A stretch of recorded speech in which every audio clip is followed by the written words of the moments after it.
पुराने समय की बात है। एक छोटे से गांव में एक युवक जिसका नाम अर्जुन था, वह ज्ञान की खोज में लगा हुआ था। वह हमेशा सोचता था कि जीवन का वास्तविक उद्देश्य क्या है और हम इस संसार में क्यों आए हैं। एक दिन उसे पता चला कि एक महान संत गुरु राघव पास के एक जंगल में रहते हैं और वे ही उसे इन प्रश्नों का उत्तर दे सकते हैं। अर्जुन ने यात्रा की तैयारी की और जंगल की ओर प्रस्थान किया। कई दिनों की कठिन यात्रा के बाद वह गुरु राघव के आश्रम पहुंचा। गुरु राघव एक सरल और साधारण जीवन जी रहे थे और उनकी आभा देखते ही अर्जुन को समझ में आ गया कि वह सही जगह पर आ गया है। अर्जुन ने गुरु राघव को प्रणाम किया और उनसे अपने प्रश्नों के उत्तर पाने की इच्छा व्यक्त की।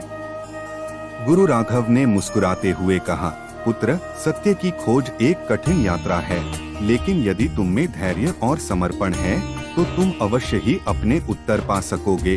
गुरु राघव ने अर्जुन को कुछ समय के लिए अपने आश्रम में रहने की अनुमति दी और उसे कुछ साधारण कार्य करने के लिए कहा। अर्जुन ने पूरे समर्पण के साथ उन कार्यों को करना शुरू किया। आश्रम की सेवा करते हुए उसने पाया कि उसकी मन की अशांति धीरे धीरे समाप्त हो रही है और एक नई शांति का अनुभव हो रहा है। एक दिन गुरु राघव ने अर्जुन को एक यात्रा पर भेजा। उन्होंने कहा, अर्जुन, इस जंगल के पार एक पहाड़ी है। उस पहाड़ी की चोटी पर एक प्राचीन मंदिर है। वहां जाओ और उस मंदिर में ध्यान लगाओ। अर्जुन ने गुरु की आज्ञा का पालन किया और पहाड़ी की ओर प्रस्थान किया। यात्रा कठिन थी, लेकिन अर्जुन ने हार नहीं मानी। अंततः वह पहाड़ी की चोटी पर पहुंचा और मंदिर में प्रवेश किया। वहां की शांति और पवित्रता ने उसे अभिभूत कर दिया। अर्जुन ने मंदिर में ध्यान लगाना शुरू किया। ध्यान करते हुए उसने अपने भीतर एक गहरा अनुभव किया। उसे ऐसा लगा जैसे उसके सारे प्रश्नों का उत्तर उसके भीतर ही है।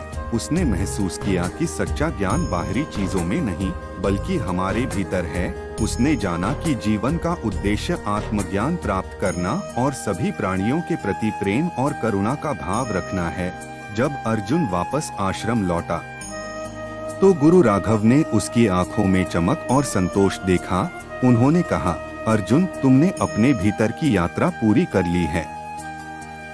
अब तुम जान गए हो कि सच्चा ज्ञान केवल आत्म खोज में है। अर्जुन ने गुरु राघव के चरणों में गिरकर उनका आभार व्यक्त किया।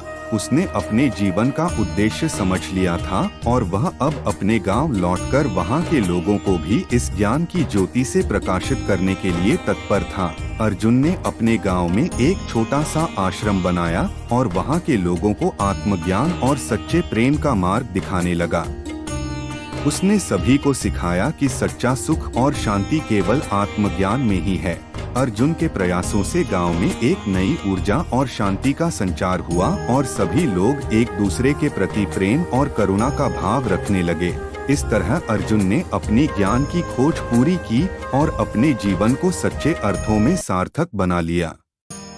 यह कहानी हमें यह सिखाती है कि सच्चा ज्ञान और शांति हमारे भीतर ही है और हमें केवल अपने भीतर की यात्रा करने की आवश्यकता है।